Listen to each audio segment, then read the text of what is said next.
그다음 이제 마르코스의 유물상가인데 요건 이제 그런 쪽만 잠깐 봐서.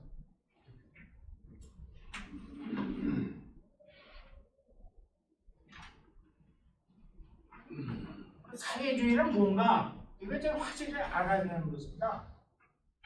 그 노동자의 빈곤 문제를 놓고서 이제 자유주의 쪽에서 이제 이렇게 해결 방안이 나왔는데 사회주의라는 게 한편은 사회주의가 아니에요. 근데 여기서 사회주의는 이제 보시겠지만 공상적 사회주의하고 과학적 사회주의라는 거예요. 공상적 사회주의를 영어로는 유토피안 소셜리즘, 유토피아죠. 유토피아를 좀 공상적으로 유토피아적 사회. 그 다음에 또 다른 거는 과학적 사회주의. 과학적 사회주의가 이게 코뮤니즘, 공산주의가 됩니다. 그러니까 유토피아적 사회주의와 공산주의 이 두 개를 이제 일반적으로 오늘날 자유국가에서도 사회주의라고 하는 말을 많이 씁니다. 오늘날에는 특히 유럽 쪽에서는 사회주의라고 하는 말을 써요. 그러면 사회주의와 공산주의가 어떻게 다르냐? 이걸 논하기에 앞서서 이 사회주의라고 하는 게 좀 뭐냐? 아주 간단합니다. 인간의 생산 양식을 사회가 가져야 한다는 사회주의입니다.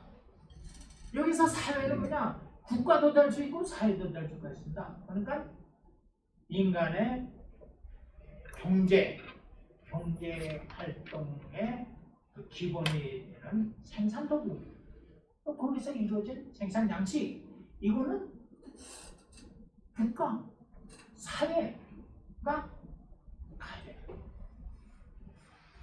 그래서 개인의 국가, 사회가 개인의 경제 활동에 간섭해야 된다. 라고 하는 것이 사회입니다.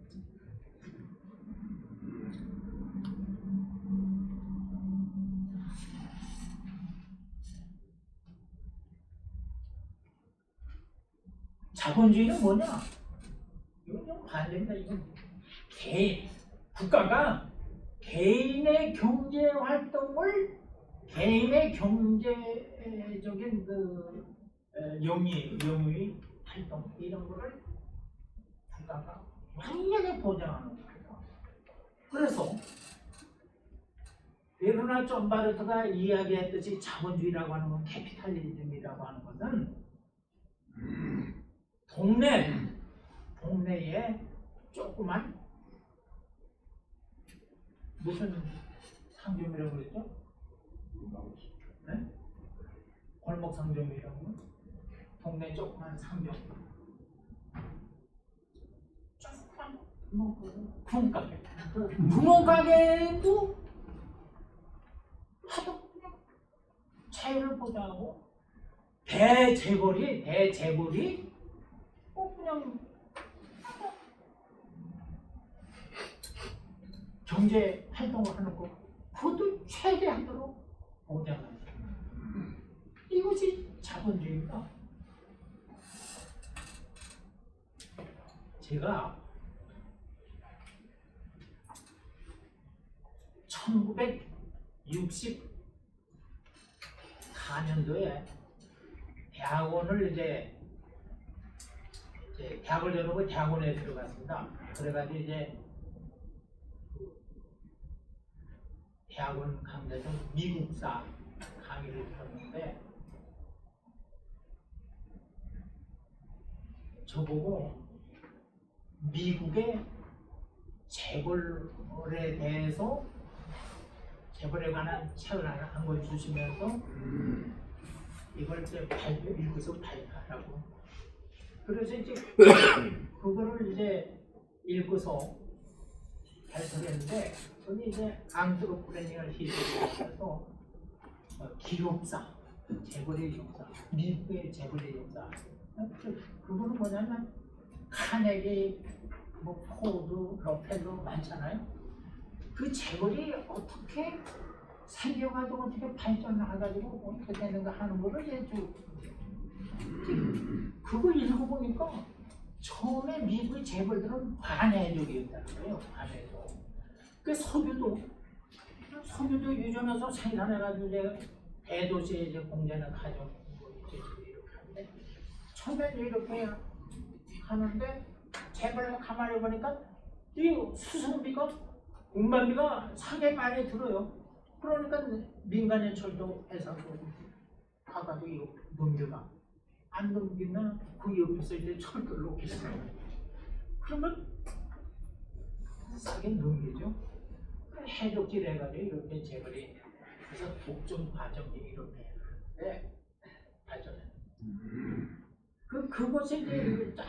근데 우리나라에서는 이병철 정종이 해당된 게 70년대부터. 그러니까 그때는 뭐 재벌, 우리나라에 재벌이 없었죠. 60년대 재벌이 없었죠.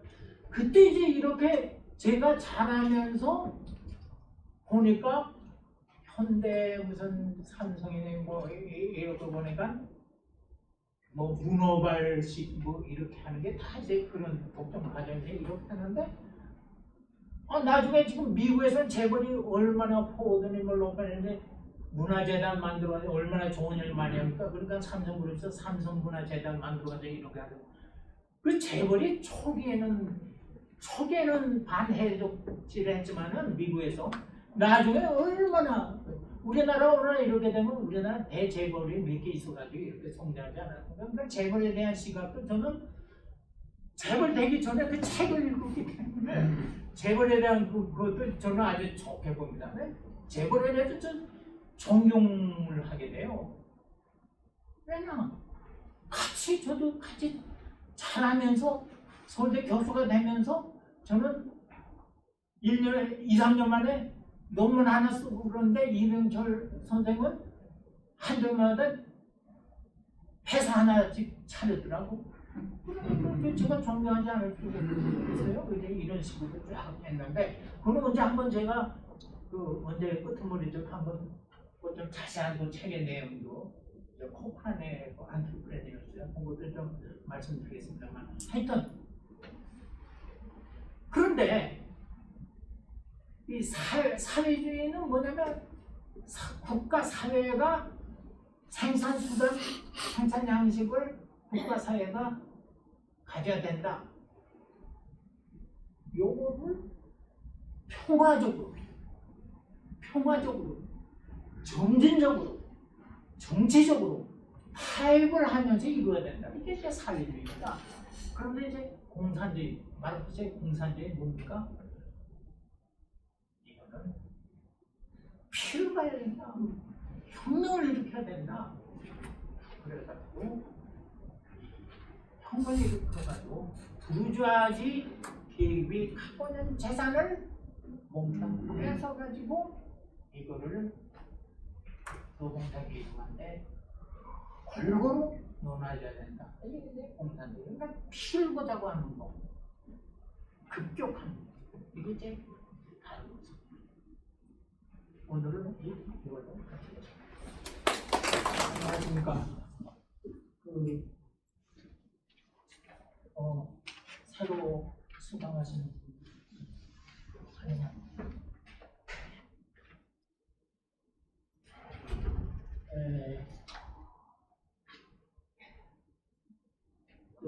지난 시간에 존슈타트 밀의 민주자유사관을 끝내고 그리고 나서 이제 마르크스의 유물사관 이야기하기 전에 그 사회주의가 뭔가 그래서 이제 공상적 사회주의와 과학적 사회주의라는 게 마르크스의 그 공산주의입니다. 그거가 있다라고 하는 것까지 말씀을 드렸는데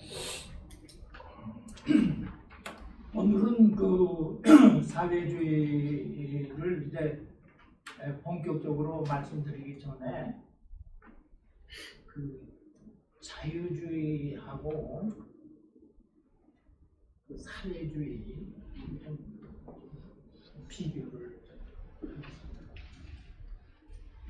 이거에 대해서 정확하게 이해하시는 분들이 좀 적은 것 같아서 그 자유주의라고 하는 게 뭐냐? 인간 개인의 자유를 최대한으로 보장하자는 겁니다. 그러니까 나 죽고 싶어. 나 죽을래.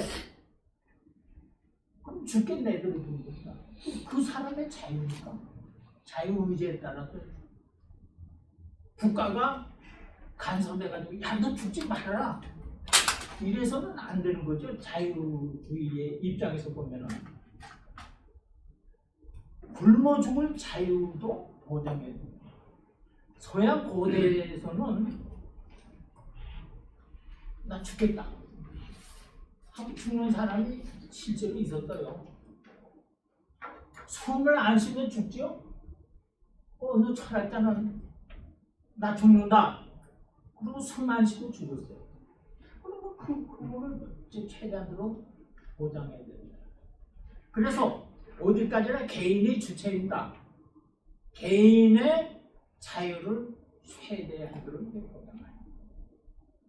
그런데 그 이데올로기 생각하는 게 리베랄리즘, 자유주의라고 하면은 통치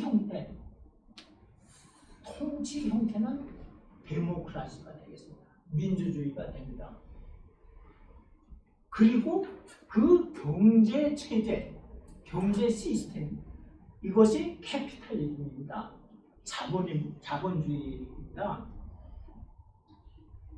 따라서 지난번에 말씀드렸듯이 베르나 점바르타가 얘기했듯이 자본주의란 뭐냐?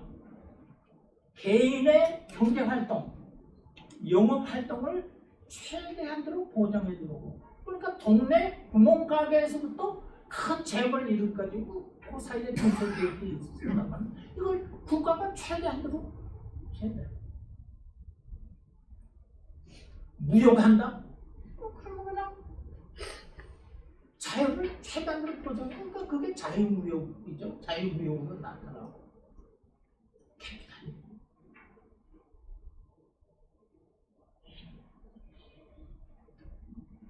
그러니까 개인의 자유를 최대한으로 보장하는데 그 이데올로기는 리베랄리즘이고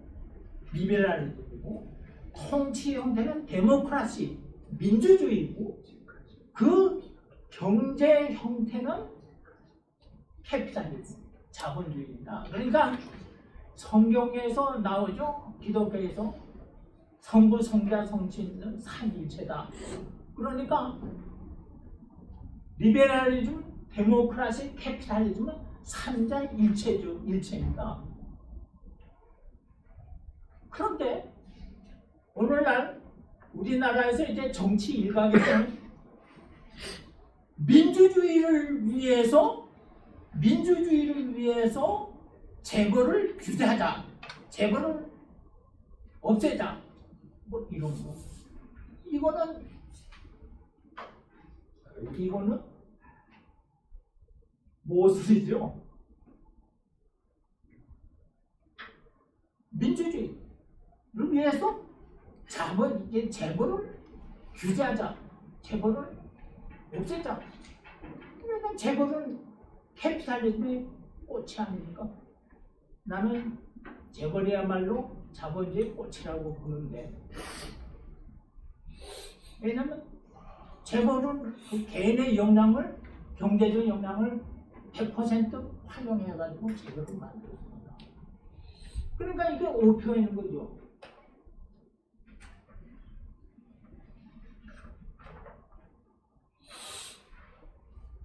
옛날에 이런 정치적인 얘기는 해서 안 됐어요. 안 하겠습니다만은 그 정당 이름도 뭐뭐 이렇게 하는데 그 사이에 모순이 되는 것들이 있어요. 이런 건 다 그 기본적인 것을 몰라서 하는 것입니다. 그래서 리베럴리즘, 데모크라시, 캐피탈리즘 이거는 같은 거다. 같은 거다. 그 다음에 이제 사회주의라고 하는 것은 뭐냐? 사회주의라고 하는 것은 생산 경제 활동에서 생산 도구, 생산 양식 이거를 사회가 가져야 돼요. 개인이 아닙니다. 개인이 아니라 사회 또는 국가가 가져야 된다.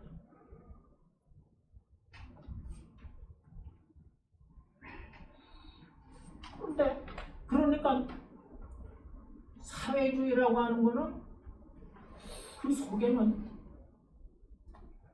우리가 잘 아는 공산적 사회주의는 이건 이제 빼놓고 과학적 사회주의, 즉 마르크스의 그 공산주의하고 그 다음에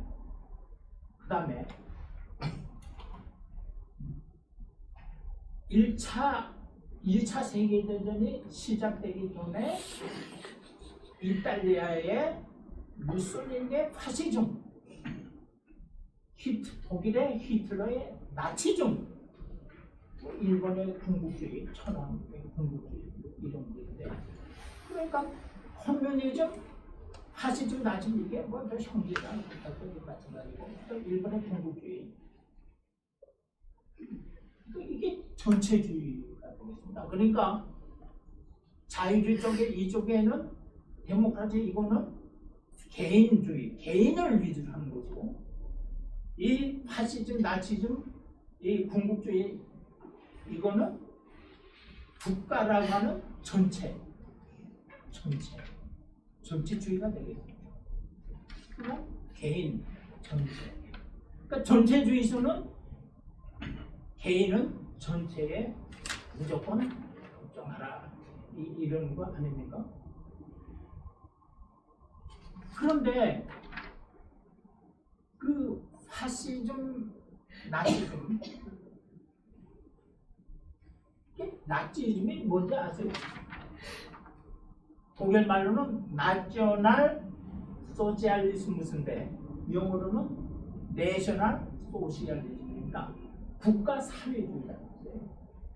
사회주의. 근데 국가가 주체해야 된다.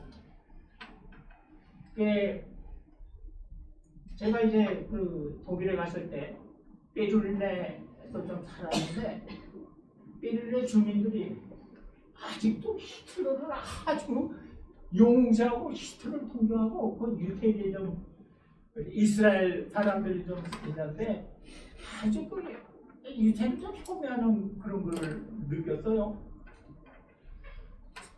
왜 그러냐?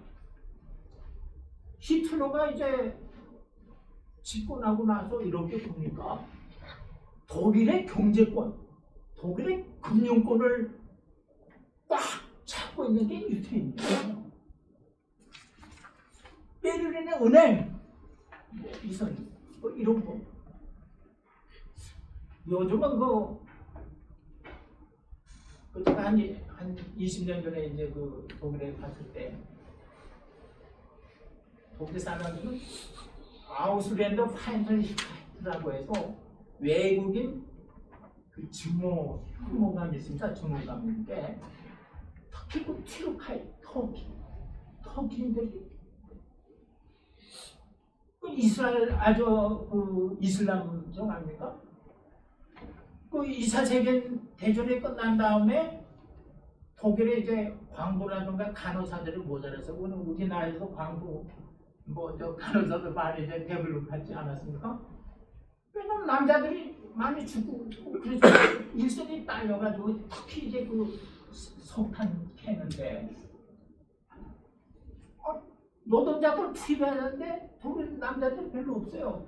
그러니까 아주 그냥 손님 대접으로 터키, 파키스탄 이런데 우리나라 말을 그렇지 이 광부들을 이제 초대해. 그래가지고 이제 오래 살면 이제 영주권하고 독일 국민을 만들었는데 특히 터키 사람들이 독일에 가서 보니까 여기 뭐 경제적으로 생활도 좋고 그러니까 많이 갔어요. 근데 이슬람 교도들은 산하 제한을 안 합니다. 낳는 대로 낳자. 그래서 보통 이렇게 10명, 12명 막 나요. 그래가지고 독일인들이 끼를 말리는데 이제 좀 이렇게 호감하고 이런 거 보면 속으로 두고 보자.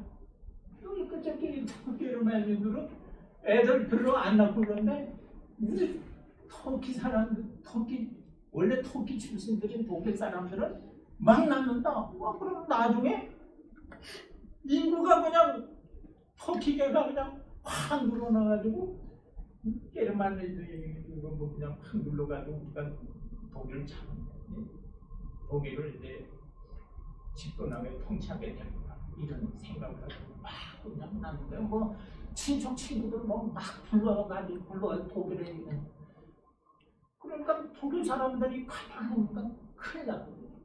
그래서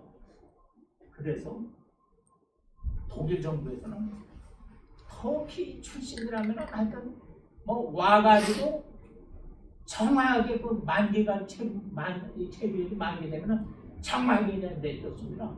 그런데 그 전에 많이 와가지고 지금 이제 상륙인데 그 터키계가 지금 때로 인해 금융을 장악했어요. 은행이네. 그래서 독일 정부민들은 아니 터키 사람들이 말이야 터키 출신들이 우리 원래 원주민한테 그 게르만족 우리 일자리를 뺏었다. 그래가지고 그 증오감을 갖고 있는 거야. 근데 이것이 이제 그 유태계 그러니까 터키 뭐 파키스탄도 그렇고 그뿐 아니라 제가 이제 그 서울대 교수로도 이제 그 독일 연구에 이제 초청을 받으러 갔는데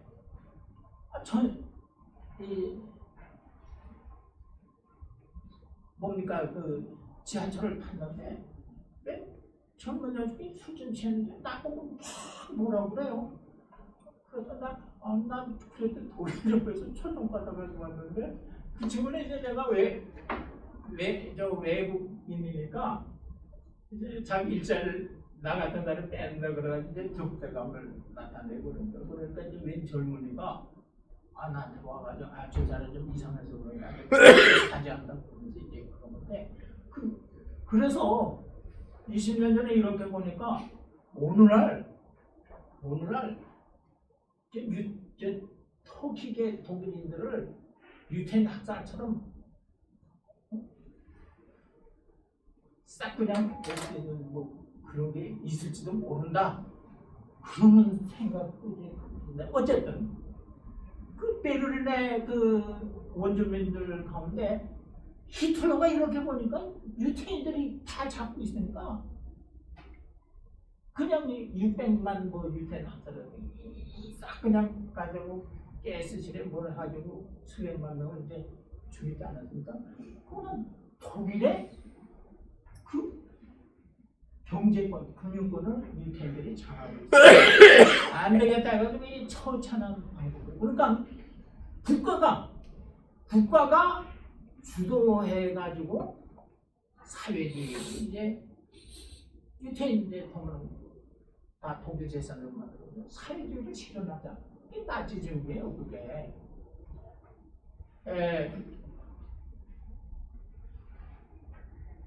독일이 통일 전에도 통일된 후에도 독일의 그 역사가들이 나이가 좀 나이 조금 위인 한 7, 8년 위인 역사가들이 이제 아시아를 순방하면 아시아를 순방하는데 일본에 모르는데 우리나라에 오면은 누구나 독일 역사가들은 세 군데에서 강연을 합니다. 하나가 서울대학교에서 한번 강연을 하고, 또 하나는 그 서양사학회라고 하는 데가 있습니다. 서양사학회에서 한번 강연하고, 그 다음에 또 한 번은 저 남산에 그 괴테 인스티튜트라고 해서 독일어 공부시키고 이런 데가 있습니다. 유명한 데 있죠. 괴테 인스티튜트에서 남산 거기서 강연해서 일본어로 강연하는데 거의 제목만 다르지, 제목만 다르지 그 내용은 비슷합니다. 그게 뭐냐면, 우리가 유태인을 학살하고 뭐 이런 큰 잘못을 저질렀는데, 그러나 그렇게 하지 않으면 독일이 근대화가 될 수가 없었다. 그러니까 독일이 근대화되기 위해서는 유태인을 치워버릴 수밖에 없었다. 독일의 역사 발전의 필연적인 절차에 따라서 유태인도 뭐 이렇게 되고 하고, 그러니까 그것도 좀 양해해 달라 라고 하는 내용입니다. 그러니까 그건 아프리카나 아시아의 국가들에 이제 돌아다닐 때 강연하고 있는데 여러 사람들이 이제 와서 역사를 얘기하고 있는데, 그런데 공산주의는 이제 저 마르크스 유물사관을 이제 앞으로 보겠습니다만, 마르크스의 유물사관 공산주의 사회에서는 이 부르주아지 사회에서는 자본가 계급과 노동자 계급이 둘로 나오는데, 이 자본가 계급이 노동자 계급의 임금, 그러니까 노동을 대가로 해서 임금을 주는데, 그 노동한 그것에 100%다 임금을 지불을 하는 게 아니라 자꾸 떼어먹고 가지고 조금씩 준다. 그래서 나머지 아니냐? 그 나머지를 자꾸 그러니까 이제 잉여가치, 이것이 이제 잉여가치 이건데, 이걸 자꾸 그러니까 자본가는 자꾸 부자 가지고 노동자는 점점 빈곤하게 된다. 그러니까 노동자 계급은, 이 프롤레타리아 계급은 부자 계급을 피를 보면서 이제 죽여야 된다. 그래가지고 혁명을 일으켜야 된다. 그래서 프롤레타리아가 꽉 잡고, 그래가지고 공산주의 사회가 돼야 된다. 이런 이제 그 주장을 하는데, 여기서 나치즘하고 이제 뭡니까 그 나치즘 전에 무솔리니 이제 파시즘, 이탈리아 파시즘인데, 파시즘은 나치즘과 이제 같이 정치인인데, 요 파시즘 나치즘 요구하고 한통속하고 공산주의 요구하고는 또 물불입니다. 서로 요거를 확실히 알아야 돼요. 그래서 이제 뭐 공산주의 쪽에서는 공장에서 노동자들이 스트라이크 파업을 하지 않습니까? 파업을 해가지고 공장이 스톱한다. 스톱한다. 그러면은 이 파시스트 나치스트들은 이거 참을 수 없습니다. 아니 도대체 지금 어떤 세상이라고 파업을 해? 그래가지고 이탈리아에서는 흑색 까만 삿절을 입은 파시스트 당이 추록에 가가지고 공장에 돌아가서 파업하는 친구 노동자는 곤봉 있잖아요. 곤봉으로 좀 묻혀서 그 공동을 해가지고 파업을 저희들이 이제 저지시켰습니다. 그래서 이 같은 전체주의지만은 파시즘, 나치즘 이거하고 공산주의 이거는 서로 물불이다. 그 다음에 여기서 한 가지, 나치즘은 인종차별, 먹기를 만드는 걸 제일 중요하고, 유태인은 뭐 형태를 죽여야 되는 인종차별인데, 파시즘은 이제 그런 거는 좀 차이가 있고, 그리고 파시즘의 제일 큰 성격 중에 하나는 우리는 전쟁을 원합니다. 전쟁을 원합니다. 왜냐하면 선생님 가장 긴장할 때가 언제일 것 같아요? 전쟁이 일어나가지고 전쟁이 일어나면 내가 언제 죽을지 모르잖아요. 특히 전투에 참전한다고 해서 언제 죽을지 모르잖아요. 그럴 때에 인간의 능력이 최대한으로 발휘된다는 것입니다. 그렇기 때문에 전쟁을 그렇게 그리고 이제 일본은 뭐 우리 잘 알다시피 가미가제니 내가 뭐 일본의 패망의 원인은 그 일본군 장교들 있잖아요. 장교들 조금 한번 쥐었다 그러면 대날라 죽는 거잖아요. 이거 뭐라 그래? 칼 자세를.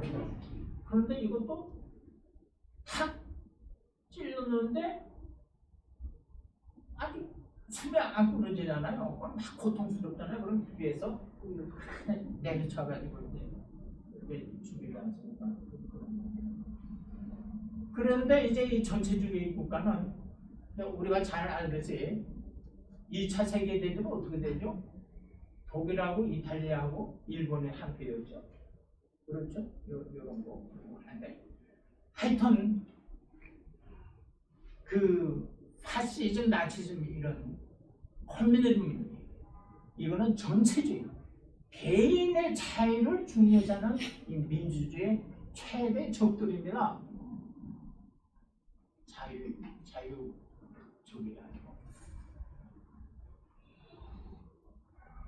그거를 좀 미리 확실히 좀 알아두는 게 좋은 것입니다.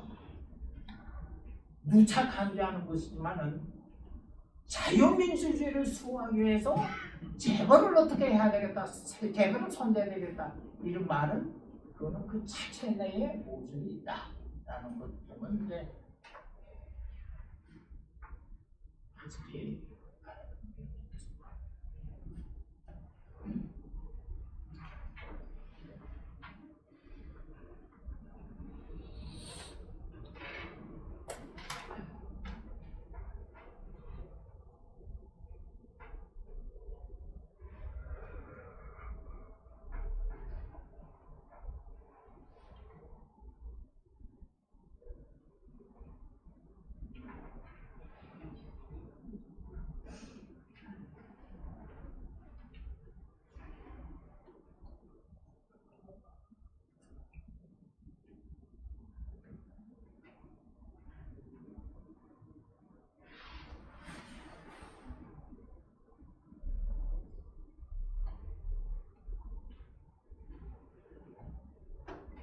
사회주의는 이제 그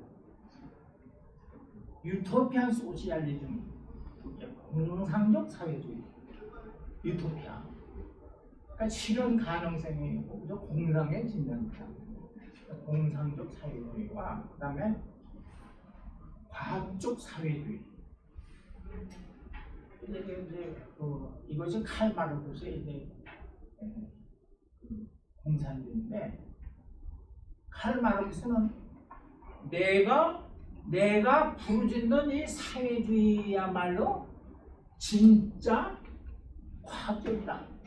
그래서 과학적 사회주의라고 합니다. 그러니까 내 이전에 거는 공상적이다, 유토피아적이다 이렇게 해서 마르크스 스스로가 자기는 과학적 사회주의, 공산주의라고 이제 불렀다.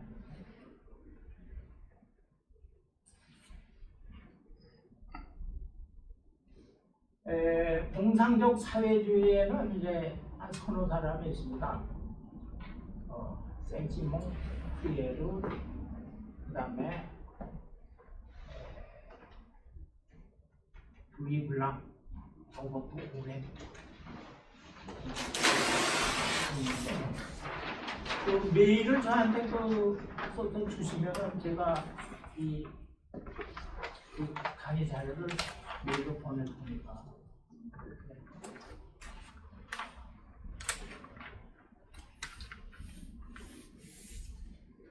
그런데 센시몬은 아주 재미있는 이야기를 하고 있는데 프랑스와 영국을 중심으로 유럽 국가의 연맹체 결성을 맺자. 이것이 이제 그 노동자의 빈곤 문제를 해결하는 방법 하나이다. 공상이죠. 왕후 여러분, 나의 입을 통해 흘러나오는 신의 소리에 귀를 기울이십시오. 여기 신이라고 하는 건 되게 하나님을, 기독교 하나님을 이야기합니다. 다시 착한 기독교도가 됩시다. 기독교의 이름으로 단결하여 기독교가 강자에게 구간 임무를 완수하도록 합시다. 전력을 다하여 될수록 빨리 빈자의 사회적 복지를 증가시켜준다는 것이 기독교의 명령임을 잊지 맙시다. 기독교 정신에 입각해가지고 노동자의 빈곤 문제를 해결해야 되고, 그러기 위해서는 영국과 프랑스 중심으로 유럽 연맹체를 만들어야 된다. 실현되지는 않았습니다. 그래서 공상.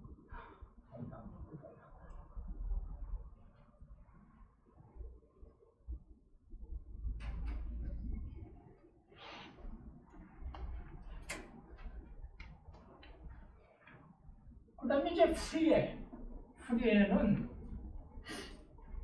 구체적으로 사회를 팔랑주라고 하는 공동체 회사로 이제 구성해야 된다. 그런데 이 팔랑주 공동체 회사는 땅이 400에이커, 인구는 500명에서 2000명 정도로 구성합니다. 그래서 그 팔랑주 공동체 회사에서 이제 일을 해가지고 나오는 이윤이 있는데, 이 이윤의 가장 큰 몫을 노동자들에게 줘야 된다. 그래서 이윤을 이제 12분의 3은 자본가,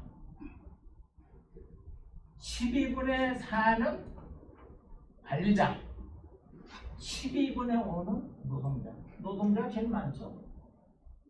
그렇죠?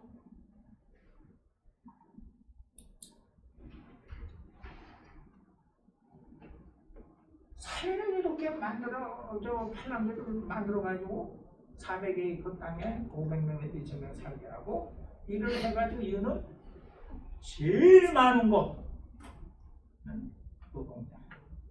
자, 이 기가 막힌 내 제안에 공감을 해가지고 자본을, 이 팔랑주 회사 만드는 그 자본을 대줄 사람이 있으면은 프리의 얘기입니다.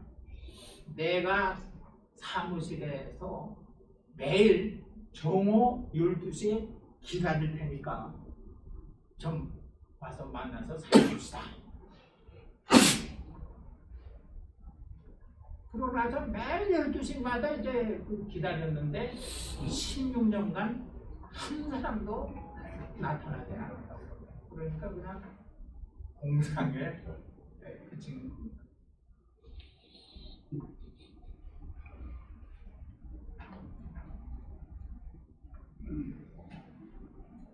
그 다음에 이제 루이 블랑이 있습니다. 루이 블랑은 노동계급이 요구하는 것은 노동기구이다.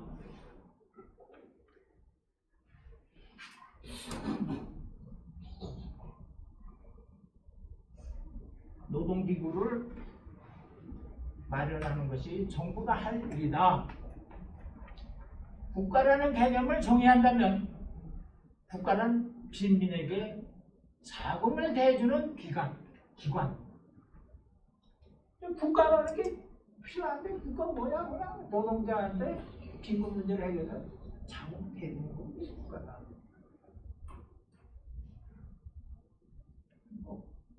허튼 소리죠. 공상에. 그 다음에 이제 그 마지막으로 그 로베르토 오웬이라는 사람이 있는데 이 사람은 어느 정도 좀 성공하기도 한 사람입니다. 로버트 오웬은. 로버트 오웬은 실제로 뉴 라나크의 평행 4대형 회사를 이제 세워가지고 공장이 있죠. 그래가지고 이제 자기 이상을 이제 실현했는데 불경기 시절에도 노동자들에게 고임금을 지불하고 노동 시간을 단축하고 그랬다고 합니다. 로베르토 오웬의 이 공상적 사회들은 어느 정도 성공했다. 이렇게 생각합니다.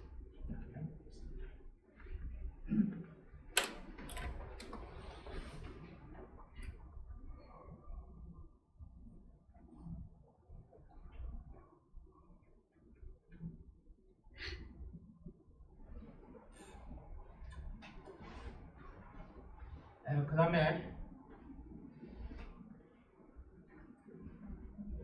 마르쿠스의 이제 유물입니다.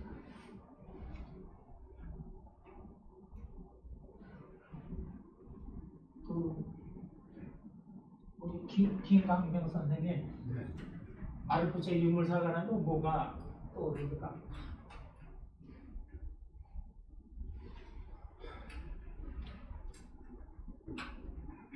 성경이겠죠. 성경 이제 비밀 보는 거죠. 김광명 선생님은 대학교 동기생이에요. 그래서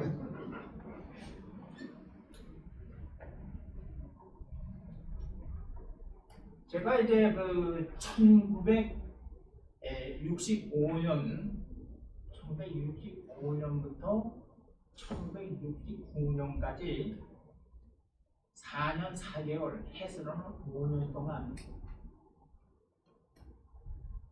공군 정보 장교 생활을 했습니다.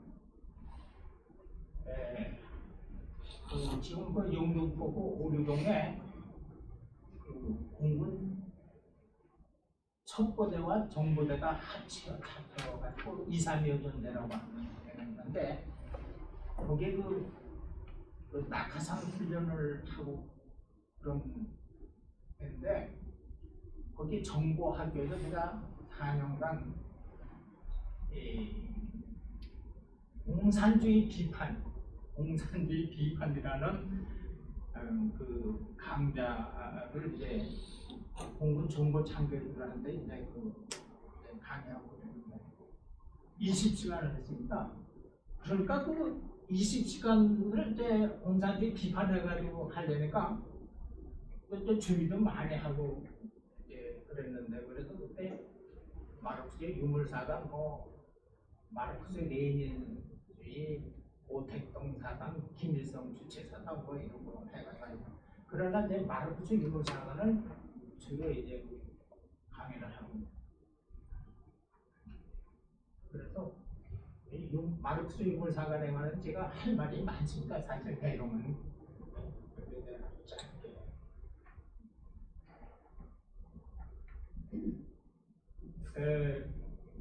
칼 마르크스는 헤겔 좌파에 속합니다. 헤겔은 이제 자유중심이 진보하는 세계사라고 하는 것은 자유중심의 진보다 이렇게 얘기해요. 그 자유가 맨 마지막 골에 도착하는데 그게 프리셋입니다. 그래서 자유가 이제 만미한다. 그런데 이게 그 자유중심 관념 이런 것이 이제 발전합니다. 그런데 칼 마르크스는 이거 아무리 생각해도 이거 반대로 얘기하는 거다 거꾸로 얘기하는 것 같다. 어떻게 정신이냐? 물질이 근본적인 근본적인 것으로서 발전하는데 그 해결은 정신이 관념이 자유가 정반합 낮은 단계도 보다 높은 단계로 이렇게 진보한다 그러는데 그게 아니라 정신 관념이 아니라 물질이다. 물질이 정반합 이렇게 낮은 단계에서 높은 단계로 발전하는 거다. 그러니까 해결은 이제 그 거꾸로 이렇게 세워서 얘기를 하는데 마르크스는 나야말로 이거를 거꾸로 된 걸 바로 잡아서 얘기하는 거다. 물질이다. 이렇게 얘기해요. 그런데 그 물질이 정반합으로 이렇게 발전한다 할 때 물질이 근본을 이룬다라고 하는 것은 호예르 바하의 유물론이 있습니다. 호예르 바하가 그렇게 얘기를 하고 그래서 해겔의 관념 변증법, 관념이 변증법 쪽으로 발전한다고 그러는데 그 관념이라는 것을 집어치워버리고 그 자리에 물질이라는 걸 집어넣습니다. 그래서 마르쿠스의 유물 변증법, 역사 발전은 유물 변증법에 따라서 발전한다는 유물사관이 된다.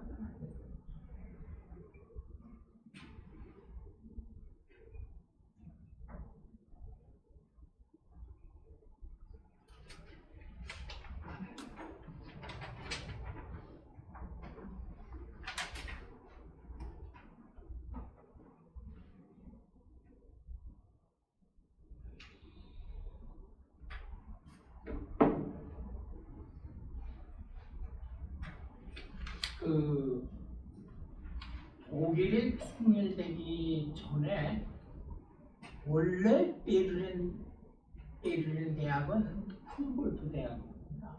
이제 동독계 그게 자리 잡고 그래서 이제 독일이 통일되기 전에 미국, 영국, 프랑스 쪽에서 베를린 대학을 하나 만들자.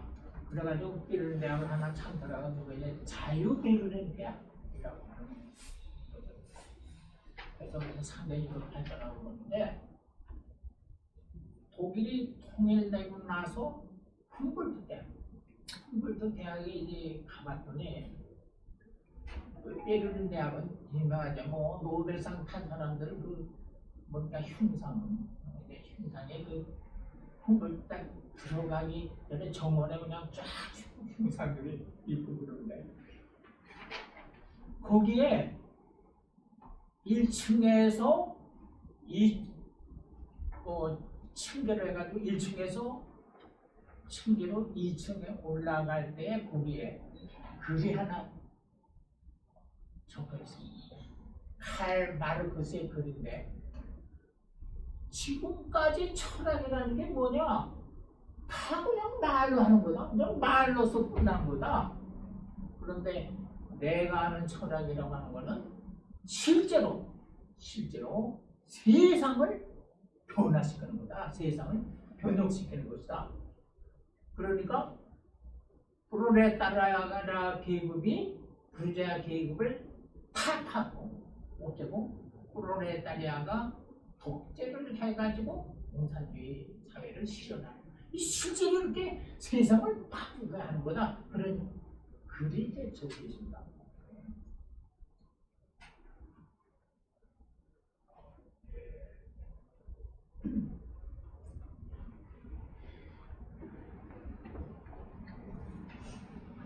그 마르쿠스의 유물사관에 대해서는 제가 또 후에 그 모던 역사에서 정치사, 경제사, 사회사 이렇게 얘기를 할 때 그 경제사 부분에도 또 한번 자세하게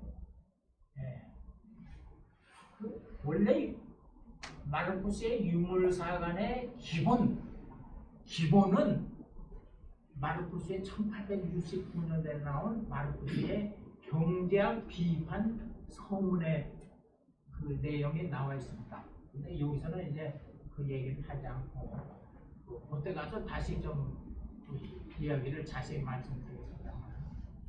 마르쿠스의 유물사가는 세 가지로 이렇게 설명할 수가 있습니다. 첫째가 경제결정론.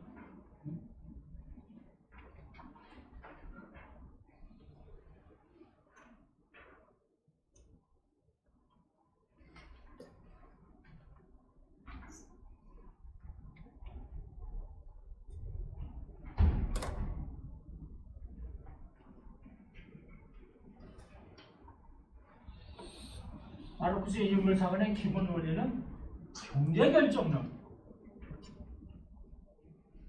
두 번째, 계급투쟁. 세 번째, 공산주의의 필요성.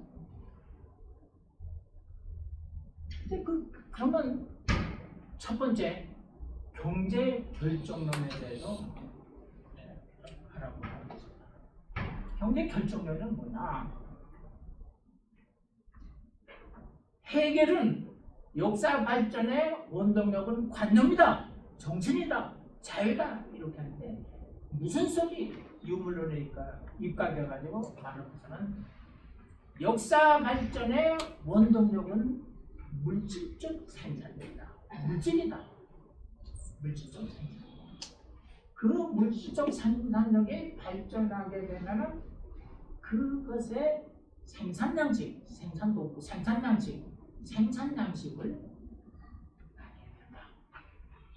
그런데 이 생산 양식이 기본 구조를 이룬다.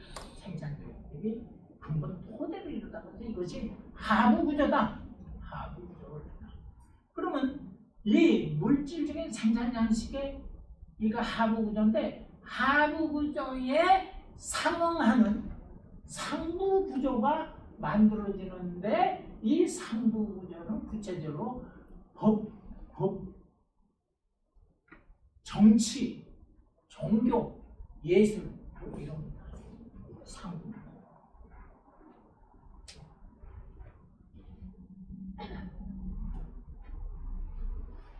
알기 쉽게 말씀드리자면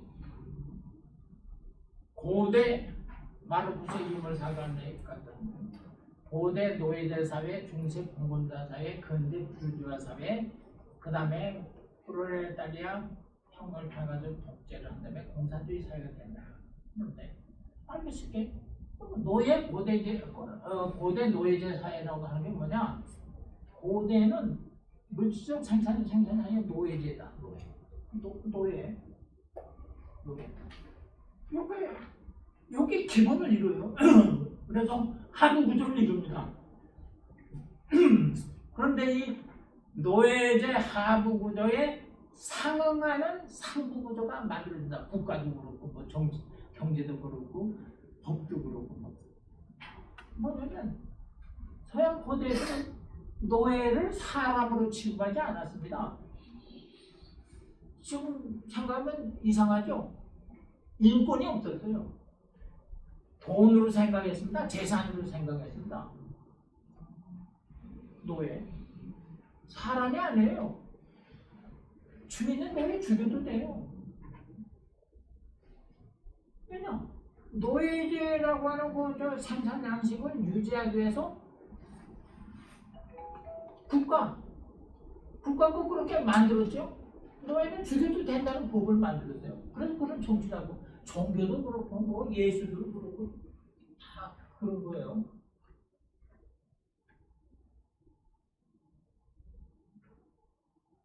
그래서 제가 그 친구한테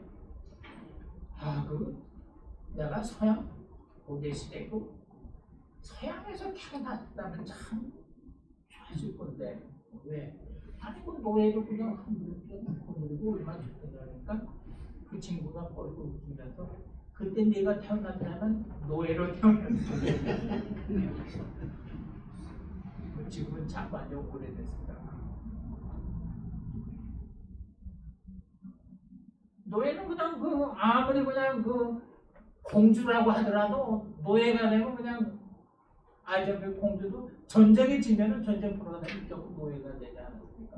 그리고 뭐 영화에서 많이 해보고 또 그다음에 중세 그런데 이게 정반합으로 이제 발전하는데 고대는 노예제인데 이게 중세 때 되면은 봉건제 사회, 중세 봉건제 사회.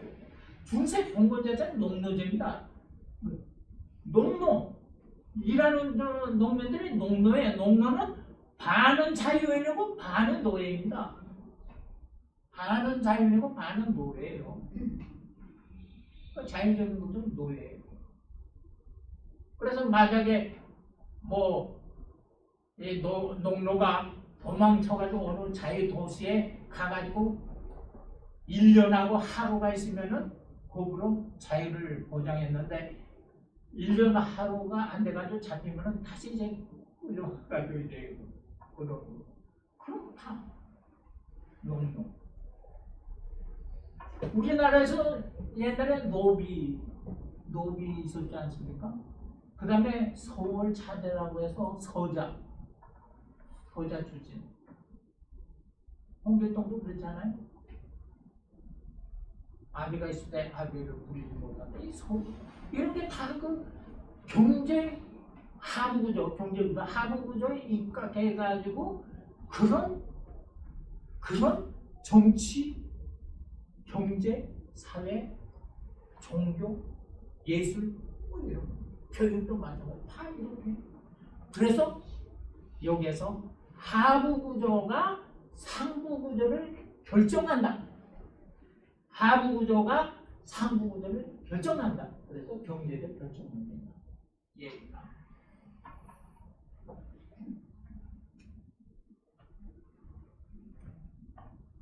그 자본주의 사회에서는 이제 부르주아 계급과 이제 프롤레타르 계급이 있는데 그 프롤레타르 계급을 그 임금을 노동의 대가인 임금을 착취하기 위해서 만들어진 것이 부르주아 국가, 부르주아 법, 부르주아 도덕 이런 거죠. 하부구조가 상부구조를 결정한다.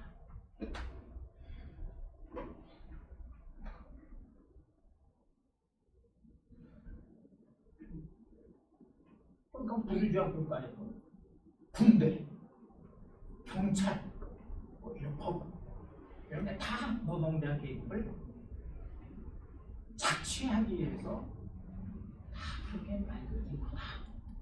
이런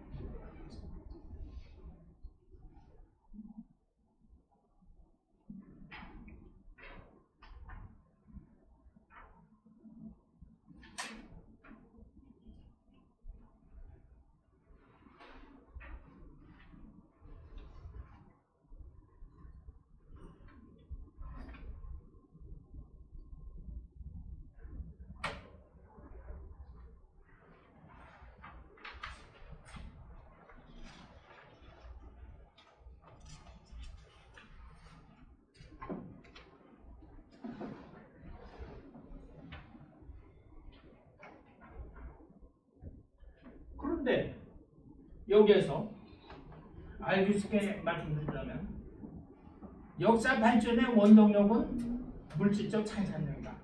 생산력이 이제 어느 단계에 가면 일정 단계에 가면 생산 양식을 낳게 된다. 이 생산 양식이 경제 구조를 이루고 이것이 하부 구조입니다. 이 하부 구조가 상부 구조를 결정한다. 이렇게 되는 건데 물질적 생산력이 발전하는데 변증법 쪽으로 발전합니다. 변증법. 그러니까 고대 노예제 사회, 중세 봉건제 사회, 자유가 하나도 없는 노동자가 자유가 하나도 없는 노예,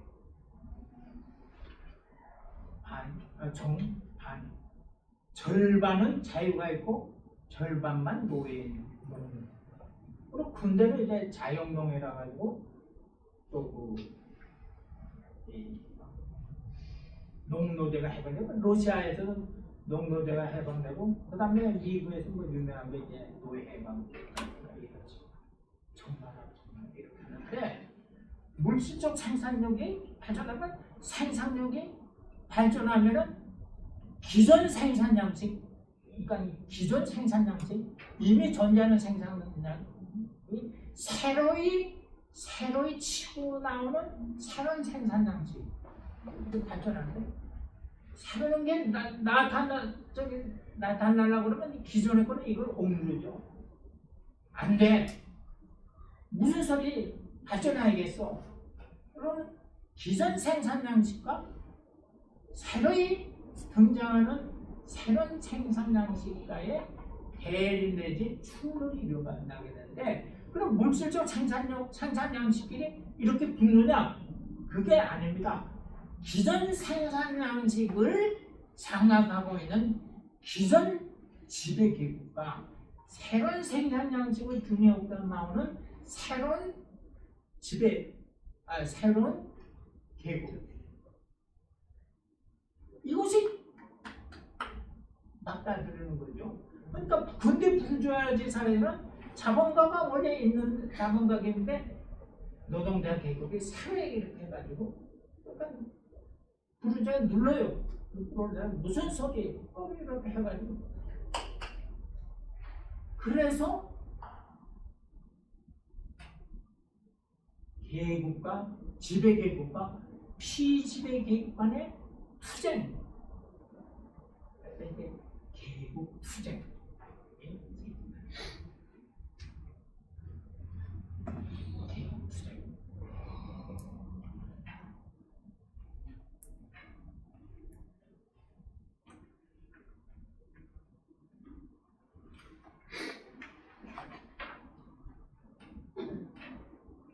그래서 이제 그 마르크스는 1841년에 유명한 공산당 선언을 이제 하는데 서두에 모든 현존 사회의 역사는 계급 투쟁의 역사다.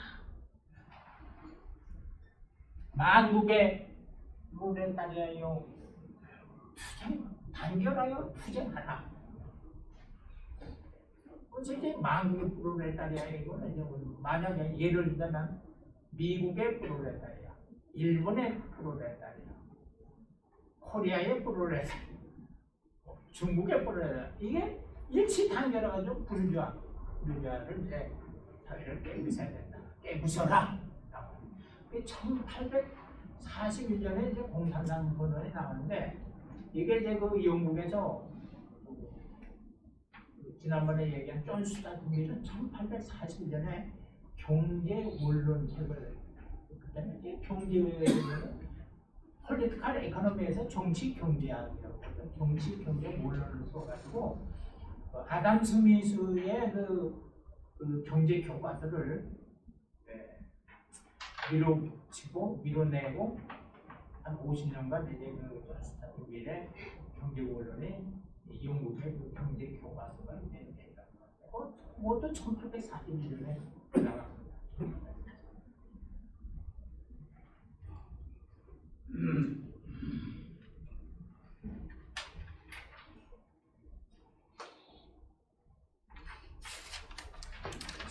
그래서 이제 몇 번 말씀드렸지만은 근대 부르주의 사회에서는 부르주아 계급과 프롤레타리아 계급, 프롤레타리아 계급은 공장에서 그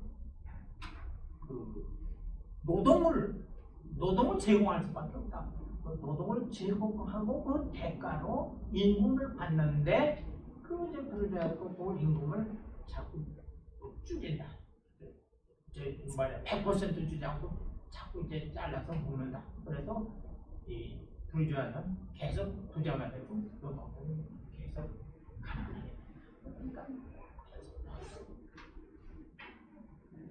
프롤레타리아가 단결해가지고 부르주아 계급과 계급 투쟁을 한다. 그리고 승리를 하게 되면 프롤레타리아가 독재를 한다. 독재를 해가지고 계급도 없앤다. 국가도 없앤다. 왜냐하면 계급이 없으면 계급에 대한 착취가 없어지고, 국가가 없으면 더더군다나. 그래서 온 사회가 이제 평등한 공산주의 사회가 이제 이르게 된다. 그럼 공산주의 사회가 이르게 되면 천년 만년 백만년 계속 공산주의가 계속 전속하게 된다라고 하는 것이 이제 마르크스의 유물상.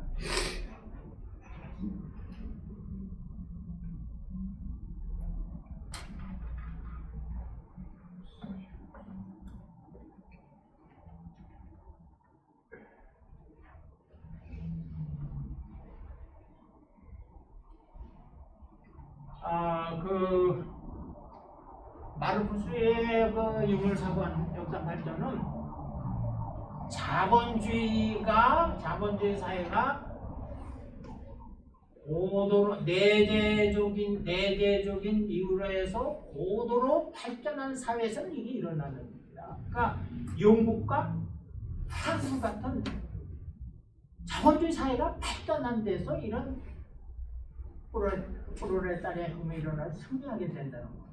독일은 그 당시 후진 국가였기 때문에 독일은 이제 예외고. 그런데 나중에 역사 발전을 보니까 영국과 프랑스에서는 프로레타리아 혁명이 안 일어났어요. 그 엉뚱하게 소련, 중국, 북한에서 이제 일어나는 저기 성공했는데, 소련에서는 공업이 발달하지 않았으니까 노동자가 별로 없었어요. 주로 이제 농민이에요. 그래서 이제 레닌이 가만히 생각하니까, 아니 마르크스에 그걸 이제 좀 적용하려면 노동자가 있었는데 노동자가 거의 없잖아요. 그래서 농민을 이제 뒤에 가져서 붙이면서 마르크스 레닌주의는 노동자, 노동자, 농민. 그 중국에 못했던 게 이렇게 보니까 중국에도 공업이 발달하지 않았어요. 농민, 그리고 노동자, 못했던 사상이라는 거. 그 다음에 북한의 김일성이도 이렇게 보면 북한의 뭐 공장, 그렇게 뭐 자본주의 사회가 그렇게 고도로 발달한 그런 거 없고, 근데 농민들이 많이. 그래서 노농 주비대 뭐 이런 것도 노동자 요거 이제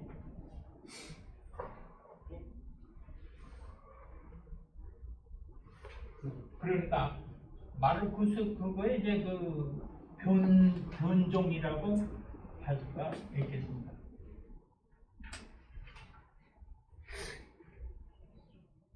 그런데 뭐 이거는 그냥 지나가는 말로 하는 것이지만, 그 공산주의라고 하는 것은 땅 문제 해결하기 위해서 이제 나타났는데,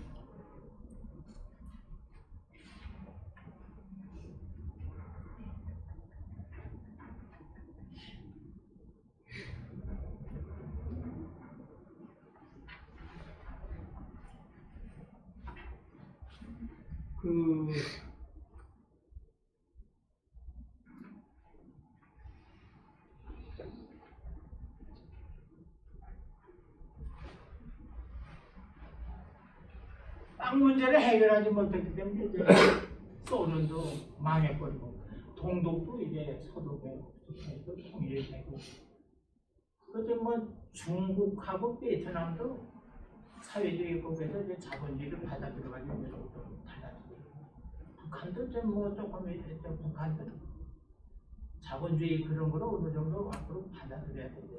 그러니까 트럼프가 계속 미국에 압박 넣는 게 김정은한테 압박 넣는가, 북핵 완전 폐기하면 우리가 너희 경제 대국을 만들어주겠다. 자본주의 투자해가지고 막 북한을 이제 경제부를 시킨다고 그런 거 아닙니까? 그런 건데.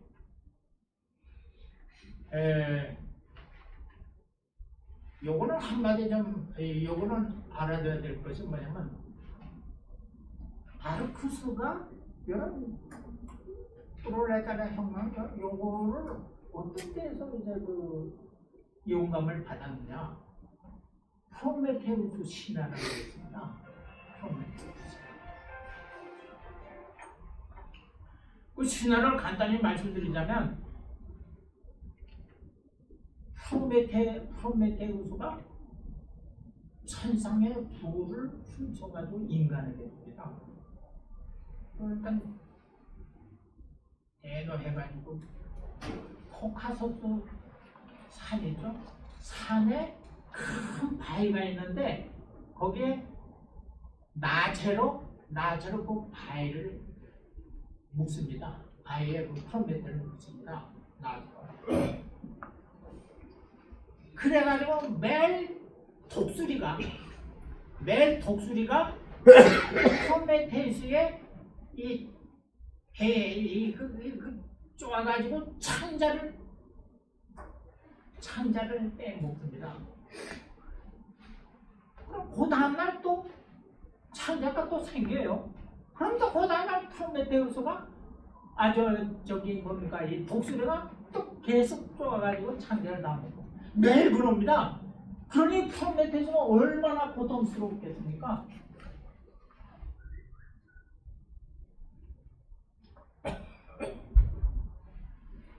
그래서 이제 제우스 신이 어느 정도 시간이 지난 다음에 헤라클레스를 보내가지고 그 독수리를 쏘아 죽입니다. 그래서 프로메테우스는 그 고통에서 해방이 됩니다.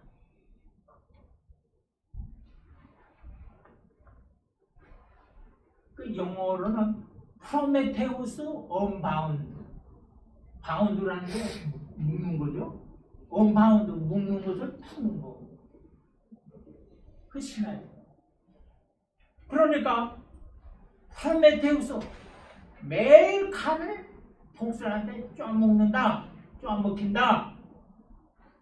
프로메테우스의 노동자 프롤레타리아.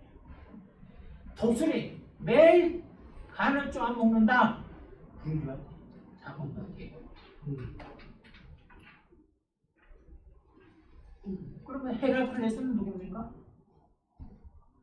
쏘아 죽이죠? 마르크스는 자기가 아예 나다 이렇게 생각하고 이런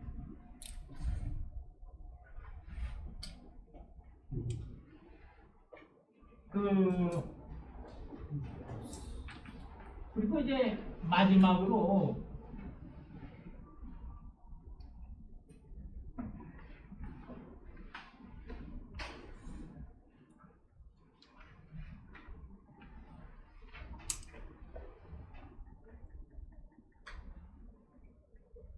그 마르크스를 영어로는 이런 영어 책인데 이렇게 나 인류의 은인이며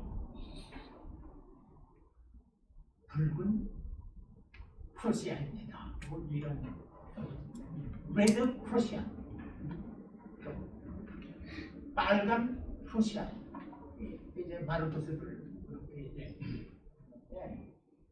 요즘 뭐 빨갱이라고 하는 얘기가 나오죠. 빨갱이는 뭐 일본 사람들이 뭐 빨갱이라는 말을 처음 만들었다고 하는데 그건 아니고 원래 그 서양의 역사가들이 마르크스를 빨갱이라고 부릅니다. 생기면은 빨갱이가 생기자. 그래서 그 레드 프로시아 레드 붉은 빨간 빨갱이 원래 마르크스를 부른다.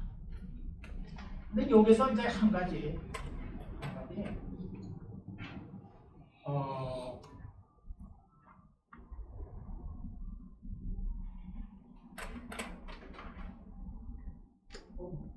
한 가지 마지막 얘기가 있었는데 생각이 안 나면 어떡하죠? 다음 시간에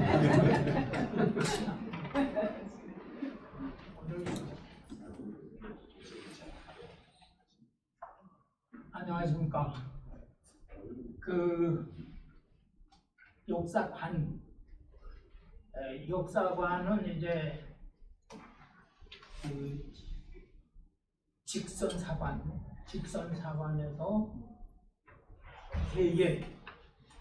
해결은 이제 관념이 자유가 이 정신 이것이 자유라고 하는 꼴대를 향해서 이제 진보한다. 그런데 이 해겔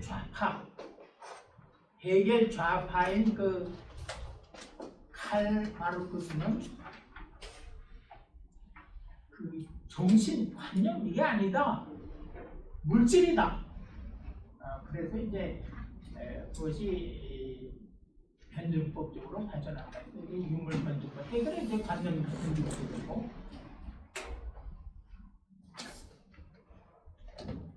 역사는 마르크스는 역사는 진보하는데 자유를 향해서, 자유라고 하는 꼴대를 향해서 이제 그럼 자유가 완전히 실현되는 게 뭐냐? 그러면 계급도 없고 국가도 없는 공산주의 사회다. 이렇게 해결은 이제 그 프로이센 그 독일 국가를 이제 정착용으로 생각합니다. 그런데 그 마르크스는 독일에서 살지 못하고 프랑스로 왔다가 또 프랑스에서 추방당하고 영국 런던에서 수십 년간 죽을 때까지 이제 살았는데, 이 마르크스는 에드먼드 윌슨의 그 투더 핀랜드 스테이션이라고 하는 책을 보면 책상 앞에서 죽다. 그러니까 책상에서 죽다 이런 표현이에요. 그래가지고 그 학자예요. 이제 자본론도 쓰고 수십 년간 런던 대학의 런던 대형 박물관에 석관 도서관에서 이제 자본론도 쓰고 뭐 경제 비판, 물론 이제 아주 가난했습니다. 직업이 없으니까. 프리드리히 엥겔스가 매달 생활비를 보내줬어요. 근데 이제 어떤 때 한 번은 엥겔스가 집에서 이제 그 상을 치르느라고 며칠 늦게 이제 보냈는데, 그냥 마르크스는 왜 생활비 안 보내준다고 막 야단치게 되고 그렇다는 일화도 있고, 하여튼 그렇게 가난하게 마르크스는 살았지만 자본론에서 경제 비판 책에서 이제 유명한 유물사당을 이제 발표해가지고, 결국 우리 얼마 전까지만 하더라도 전 세계의 절반 이상이 새빨갛게 물들었습니다. 그러나 이제 동구권도 소련도 해체돼가지고, 뭐 중국, 베트남도 사회주의 국가인데 자본주의 이런 거를 경제체를 받아 들어가고 이제, 그래서 뭐 일부에서는 북한의 김정은이가 베트남 모델을 이제 북한의 경제 발달 모델을 베트남 경제 그걸로 이제 생각한다고 뭐 그런 얘기도 이제 나옵니다만, 하여튼 그러나 지금까지 지구상에서 가장 큰 영향력을 행사한 것은 바로 이 마르크스 인격한테 빨갛게 물들이고 그랬습니다. 그런데 이제 그 런던에서 어떤 유명한 철학자 제임스 밀과 제라미 벤담의 제임스 밀의 아들이요, 존 스튜어트 밀의 두 사람이 이제 친구인데 존 스튜어트 밀의 제자인 제라미 벤담의 제자인 존 스튜어트 밀이 민주 자유사관을 내놨습니다. 역사는 진보한다. 역사는 진보한다. 어디를 향해서? 자유를 향해서. 역시 자유를 향해서.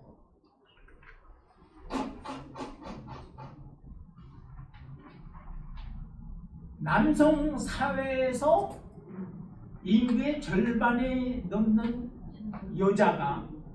여성이 남성 사회에서 해방이 돼가지고 남녀 성적 평등이 이루어질 때 자유가 활짝 피게 된다. 이렇게 이제 생각해요. 그러나 이제 그 칼 마르크스도 그렇고 존 스튜어트 밀도 그렇고 역사는 진보하는데 올 때는 자유다.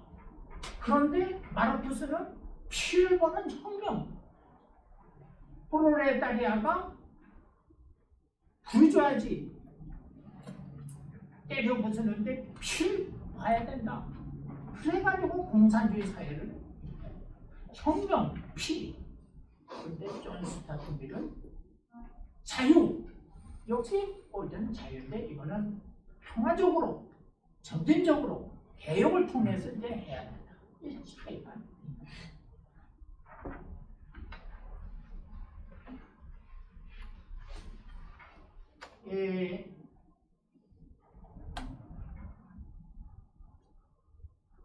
이 존 스튜어트 밀과 이 칼 마르크스는 런던에서 수십 년간 살면서 서로 몰랐어요.